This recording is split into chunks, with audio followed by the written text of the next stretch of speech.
The funny thing about Zionism, Because of the supremacy baked into Zionism, Black people, people of African descent, will always be Zionism's Achilles heel.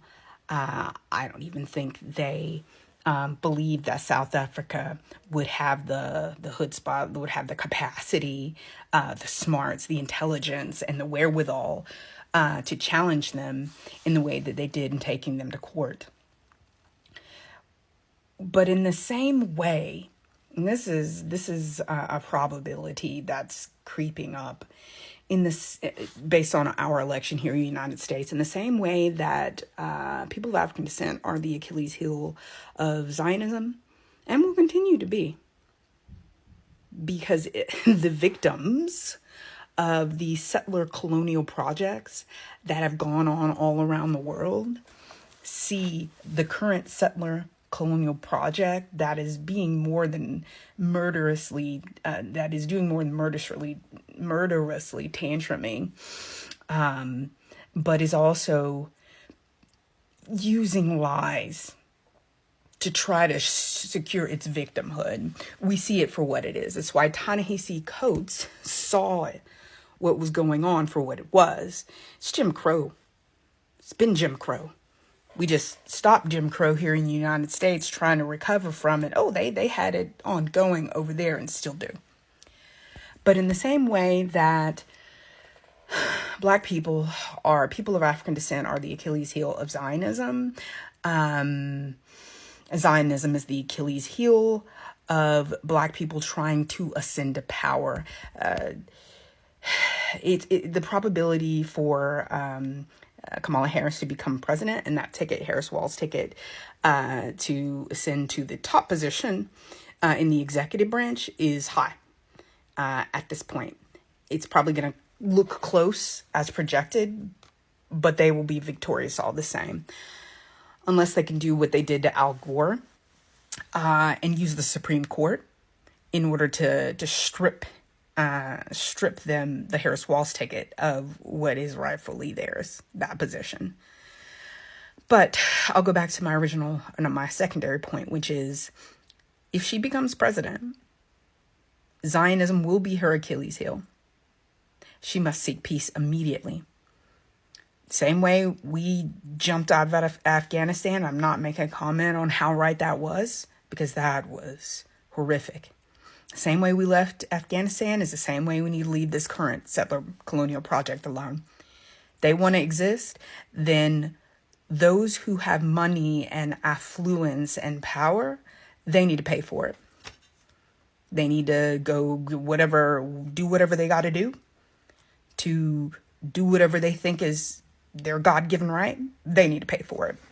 A lot of individuals around the world who are Zionist, who are rich and wealthy, and who have been able to gain control over many spheres of influence around the world. It's not just in America. And in doing so, they've been able to commit G-side for over a year now. For decades. For those of you who've been paying attention. But as for Kamala Harris, that Zionism is going to be your Achilles heel. Those young men and women start coming home in body bags. I don't care how many ceremonies you try to have. I don't care. And you continue on trying to give in to the settler colonial project, because many people of power who control many spheres of influence are telling you that's what you got to do if you want to continue to be president. You won't be. That probability grows stronger and stronger and stronger and stronger. And in the same way they have been trying to professionally lynch Kamala Harris by blaming problems that went on with Helene that came through Republican voting in the legislative branch, those problems with there not being enough money for FEMA. They were trying to blame her for that. Same way that they have tried to blame her and hold her accountable for what President Biden did, when as vice president, she had no power to do the things that Biden was doing, and it was the Biden administration. You will not have that protection. And in the same way, Let me give you this probability. In that same reaction that was had to the election of Obama, to where they said, okay, we've seen what the black man did. We didn't like it. The biracial person of color. We didn't like that they were president for 8 years, and the way that made their internal racists scream. They will now ensure that no woman, no person of color, unless they, I'm stretching because this isn't a projection. This is a probability that I'm giving you all. I'll try to teach you predictive analytics to kind of give you all when I say probability, could happen, projection, strong chance, prophecy, that mess is going to happen. You can expect it. You just need to see if you can get yourself out of the way. But with this probability, the party that told you that the other side, MAGA, were going to implement fascism, Project 2025, and the total annihilation of women's rights, back to where you've lost bodily autonomy, you're going to see worse. It will be because of the Democratic Party that those things happen after the next election. That is not a projection, and that is not secure, because we can avoid all of it. We can avoid it. It's literally, when I tell you guys these things, it's a projection. And so not a projection, excuse me, it's a probability. And once you realize that something is a probability, and it's of this kind, you need to fight that bad boy, because the party that has begun, like I've taught you all before, that energy, okay, that was released in order to push her into prominence, because she had a radical turnaround, but that energy that was released to push her into prominence, that hope that was ginned up, the excitement that has been created, and the fear also of another Trump presidency, because we know how catastrophic that would be.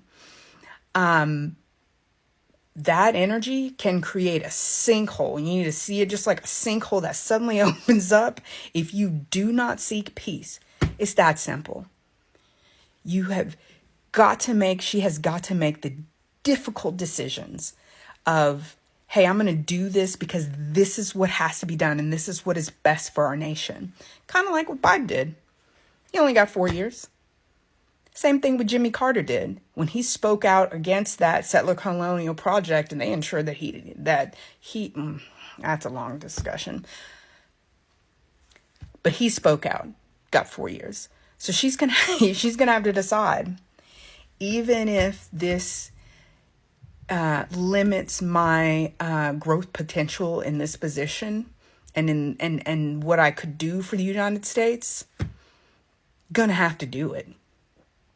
Because that albatross, that stain and that stench of dead Americans, you ain't going to be able to wash that off with hope and change. I don't even care if they shovel whatever's left of Trump into a barrel, roll it out, have him talk out of that barrel as though he do the same rigmarole that he's doing right now to scare people into voting.